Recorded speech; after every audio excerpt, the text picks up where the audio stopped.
Sarasota, Florida, hot spot for the rich and famous. Pristine beaches, beautiful people, gourmet dining, world-class cultural arts. Why is the Florida Culture Coast booming? The answer now on the Suzanne Atwell Show. Hello and welcome to the Suzanne Atwell Show. Thanks for joining us. In this episode, a luxury condo boom that is making headlines from Palm Beach to Saint-Tropez. It is a story about the transformation of a little-known Gulf Coast gem into one of the hottest real estate markets in the country. But it is also a story about growing pains, urban planning, and the equitable use of taxes from the wealthy property owners. Welcome to Sarasota, Florida. Rate of growth is off the charts. City zoning changes combined with pent-up capital drove the explosive redevelopment of the Rosemary District. Massive projects like the View and the Mark set a new level for downtown luxury and sophistication. Going forward, there are currently nearly 1,000 units planned or under construction in Sarasota. The hottest market segment, $5 to $15 million. Advanced sales are setting records as soon as they are listed. Notably, One Park, Sarasota, at Boulevard of the Arts, raised over $150 million in less than a month, and they have not even broken ground yet. Last month, a new single-unit condo record was set. The penthouse on the top 2 floors of the Epic. It fetched a whopping $11.15 million. Putting green with a view of the bay included. Growth like this is a once-in-a-lifetime experience. It changes everything, not just real estate, but also the local economy, the workforce, population, urban planning, everything. Based on multiple listing source data, downtown Sarasota condo population growth is projected to account for 24% of citywide population by 2026.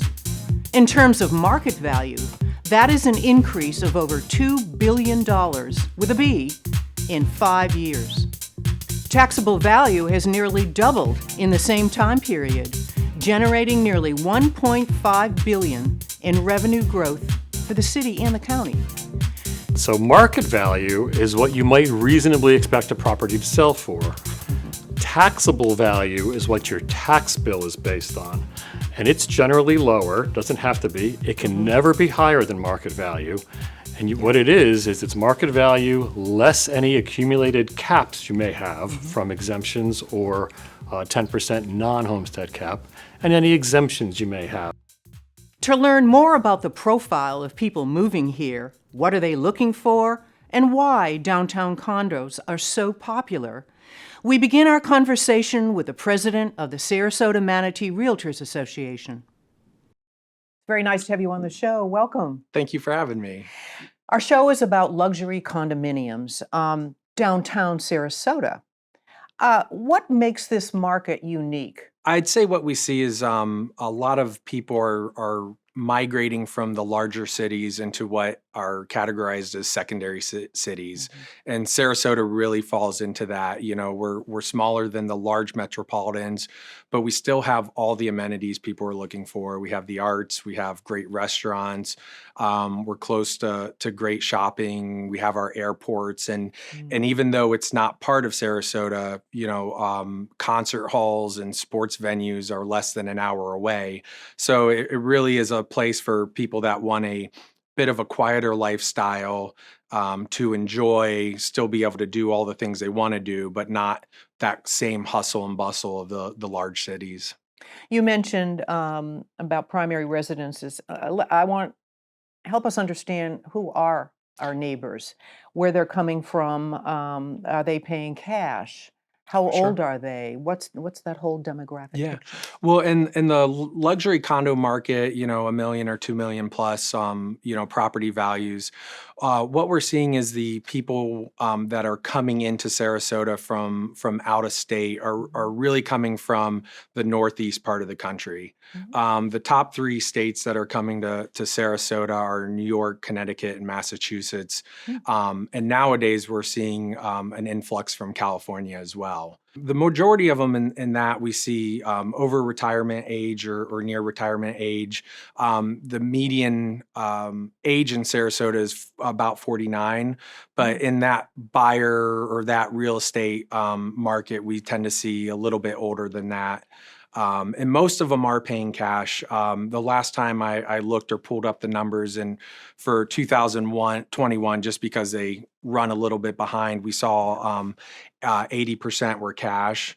And then a lot of those are second homes as well, where we're seeing only about 32% of them homestead the property. So Oh, that would right, of lead us course. to assume the other ones have it's their secondary residence or third or something like that. So where are we on the luxury growth curve? I mean, how many more units will the market support? I mean, do you see an end in sight? In general, I believe the last article I just saw was that Sarasota or the state of Florida was about 3 or 4 million houses behind where they needed to be for building start. So, we're still seeing much more buyer demand than sellers. And even right now, we're sitting at in that market less than 3 months of inventory, which is generally considered a seller's market. The market has cooled from the COVID times, All right. but we're still seeing that we're below inventory for what people would consider a balanced market. So would you call that a boom with the downtown high-end luxury? I would say so. I mean, the amount of buildings we've seen go up over the last 4 or 5 years, Mm. has really led to that, and we're seeing a different style of building going up. The older buildings are all 1 or 2 bedroom condos, and not a lot of living space. And now we're seeing, these condo buildings that the square footage is equal or similar to what you could find in some single family Right. homes. So it's really helping bring people in that want the condo lifestyle, the low maintenance, but still wanted the square footage of a property. And so we see those people that used to live in single family homes being happy or moving to a downtown condo, that's closer to 2,000 or 3,000 square foot, where they used to be, closer to 1,000 when they were in the older buildings. I think it seems like it's a great time to be president of the Realtor Association because we are booming, no doubt about that. But take us behind the scene, an inside view. In spite of the boom, what are you, as a realtor representing realtors, really concerned about? Sure. So, as a realtor association, one of the few things that are really our priorities, our strategic priorities, are private property rights when we're talking about homeowners in our area. The other one is affordable or attainable housing, which is a really big topic, especially for our area. Normal families struggling to be able to find housing that fits their budget. There's always a balance of the private property rights. Yeah. Um, Being able to get more housing in our area to help Mm. maintain or help offset or Mhm. make it more attainable or more affordable. Mhm. The it's always a supply and demand Sure, issue. And sure. in our area, there's just such a demand of people wanting to move here Mhm. that, it's really what is driving the prices up. With our members, it's always about education, ethics, Yeah. and making sure that we as a realtor association and our members are out there doing what's best for the public. When you talk about real estate in Sarasota, the name Michael Saunders comes to mind. To understand more about the market trends and the kinds of amenities luxury condo buyers are looking for, we sat down with their executive director of development.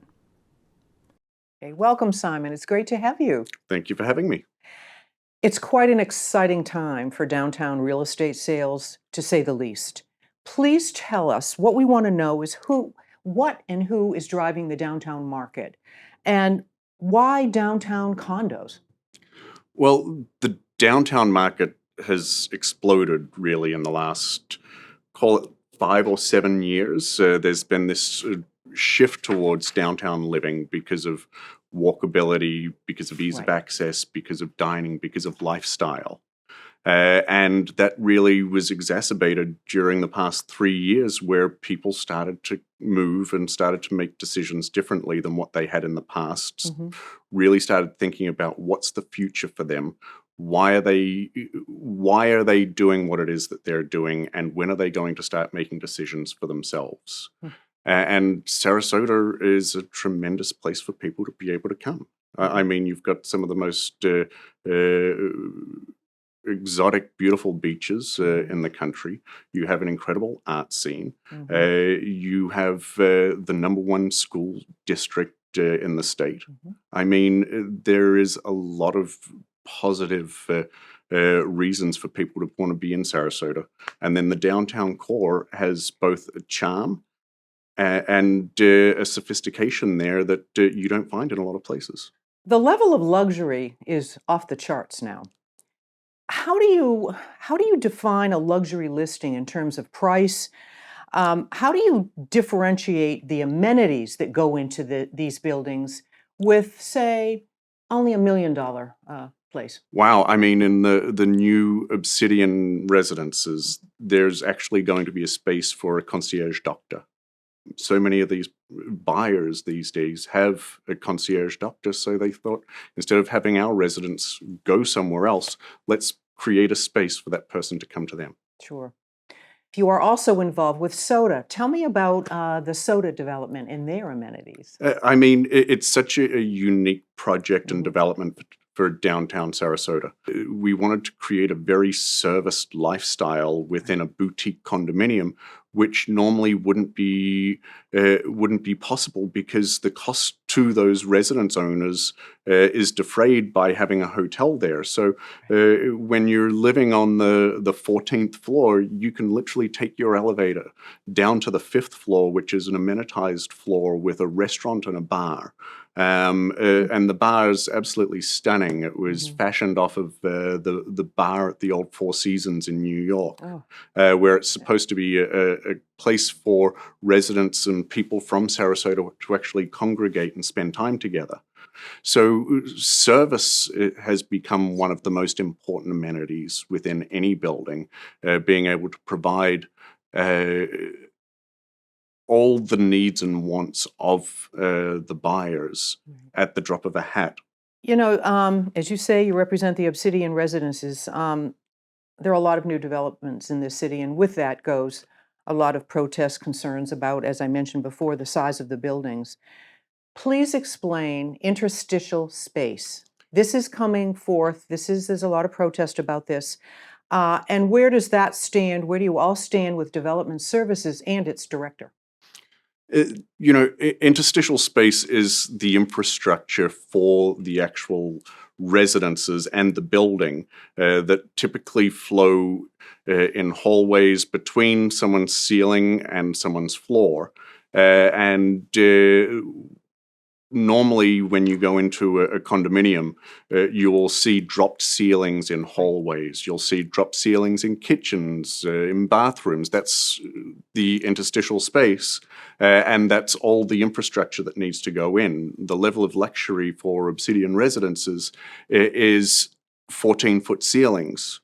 And having them unobstructed, no drops. It's just attention to detail and luxury. Mhm. And that's why they've utilized that space in order to make sure that the residence is designed to the most luxurious standard. So I expect that the city will probably just move through the process and approve this, because ultimately, if you're a developer and you buy a piece of real estate and you build within the code and the zoning standards that are established by the city, you should be able to move your project forward. We're in a remarkably, obviously, rapid growth cycle. So, in terms of total number of downtown units, Mhm. what is our capacity? Are we just getting started? Somewhere in the middle, are we heading towards the end? I think we're just getting started. It's remarkable. There has been 450,000 odd people moved to the state from July of 21 to July of 22. They're about to probably in the next couple of months release the 23 numbers. There's been 300,000 people on average moving to the state of Florida in the last 10 years. And now the West Coast has gone from being the redheaded stepchild to a primary location. So the secret is up. Sarasota is a remarkable place for people to want to come and live. And people are paying attention to it. So I think that we're only in the real beginnings of the growth cycle. The hardest part is going to be, where do we expand to? How does downtown expand? How do we contemplate infrastructure within the community for that future growth? Because you can only look forwards, you can't go backwards. So we have to look forwards in a responsible fashion in order to continue to make Sarasota the place that it is, which is why people want to come here in the first place. Simon and Brian paint a very clear and exciting picture for the future of Sarasota. But with growth comes growing pains and stress on infrastructure, traffic, affordable housing. The good news, we have a ton of new money coming into the city and county via property tax increase. And to understand more about that, we turn to the Sarasota Planning Director, Steve Cover. Steve, thanks for joining us. It's great to be here.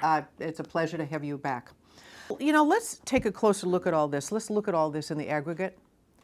One of the plan goals is to provide, as you mentioned, affordable housing. So do we have plans to use some of the taxes from our new uber wealthy residents for affordable housing? That's what people are asking. They are. It's the number one issue. Yeah. And just to give you an idea as to where we are right now, if you had let's say a household where you had 2 teachers and 2 children, they cannot afford a 1-bedroom apartment in Sarasota.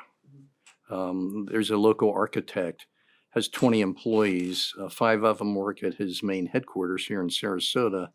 The other 15 are working in Tampa because they can't afford to live here and have the long commute.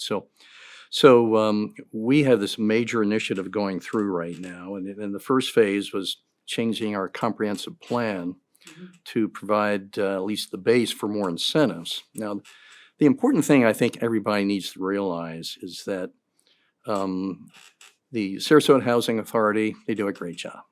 You know, our housing office, we have projects here and there. We've sold off some of our single-family properties, and Habitat for Humanity is going to be coming in and building affordable homes. But that is not going to solve our housing problem, you know. And we decided, I guess about 2 years ago, that we have to approach the private sector. They have to be part of the solution too, you know, because that's the only way we're going to be able to get enough attainable housing in the city to make a difference. And so we put together this this program. First, the comprehensive plan changes, but now we're changing our zoning, and our first focus is downtown right now. That hearing is actually coming up August 7th. It's because of the state requirements, we can't mandate attainable housing, but we can incentivize it, and that's exactly what we're doing.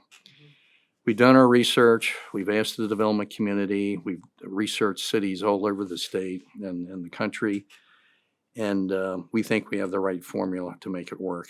And if this gets passed August 7th, I think you're going to see attainable housing being constructed downtown like you've never seen before. And I think what's really important to say is that up to this point, the private sector, we've gotten 0 units that are affordable. So how, this August 7th, how is that going to work? What's going to happen? Yeah, it's an agenda item on the commission hearing program, and we're going to come up and give a presentation on all the zoning text amendments that are part of this package. There will be a package that is focused just on attainable housing. There's some others that really are also high impact, but maybe not directly related to attainable housing. One being actually requiring wider sidewalks downtown so that people can walk and enjoy downtown versus walk on a 4-foot sidewalk right up against the building. So, and then they will vote. If they vote in favor, then it'll go to a second reading, and but if we can get past August 7th. In addition to affordable housing, the other plan goals, back to 2030, are utilities plan and the future land use plan. Give us a couple of big examples of how we're going to coordinate provisions of the utilities with the future land use. Yeah, that's a really good question. So the future land use, we're in process of changing some of that and adjusting it. Our third part of this is going to be focused on commercial corridors and commercial sites that are really struggling. And we propose a different land use, and also there'll be some new zoning categories for those areas. So, and that's just going to be focused more on mixed use, particularly along our major roadways, which then ties in to our transportation master plan, where we can provide different alternatives for people to circulate around the city. Utility-wise, we're in pretty good shape right now. I mean, eventually, when our population, we're about 56,000 right now. Right. When our population gets into the 70s, that's when the city's going to have to start looking at, okay, what do we need to do from a utility standpoint? Okay, so give me an aspirational thought of what do you see in this city in 10 years? Walk down 41 from the 10th Street boat ramp all the way along the bay up to Selby Gardens. What do you see in 10 years? Okay, so let's say you're walking or driving south from 10th. You'll have a completely done bay project with a brand new performing arts facility. And as you know, they've selected one of the premier architects in the world to design it. Right. And then I think eventually you'll see some different use at the Bayfront Park where Marina Jack is. And interesting. I think it's not just going to be a big parking lot anymore. It's there's going to be something else there that I think people will be interested in doing or visiting. Obviously, there'll be more development. There'll be more attainable housing. And then, going around to Selby Gardens will be completed. It is going to be a fascinating corridor. Steve presents a very inspiring and thoughtful plan for the future. It is great news, but a word of caution is in order. There's plenty of money coming into the city and the county right now. Let's spend it wisely. Basic social needs like affordable housing and homelessness, better public transportation and fewer cars on the road. Public health services, especially mental health care, is critical. And if we don't invest in clean water and climate change infrastructure, what good is a $10 million condo if the air smells like dead fish and your street is flooded at high tide every day? If you would like more information about the condo boom and strategic planning, click these links. And you can always see this show and all our previous episodes on my YouTube page. We hope you'll subscribe for free notifications and future shows like this. That wraps up another one. We hope you learned something and enjoyed the show. Thanks for watching, and until next time, I'm Suzanne Atwell, and I'll see you around town.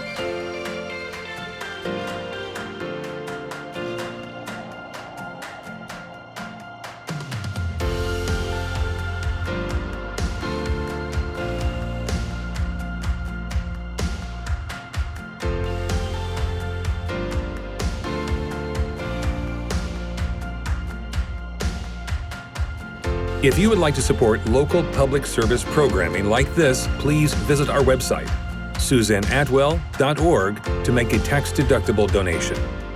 Thank you for watching.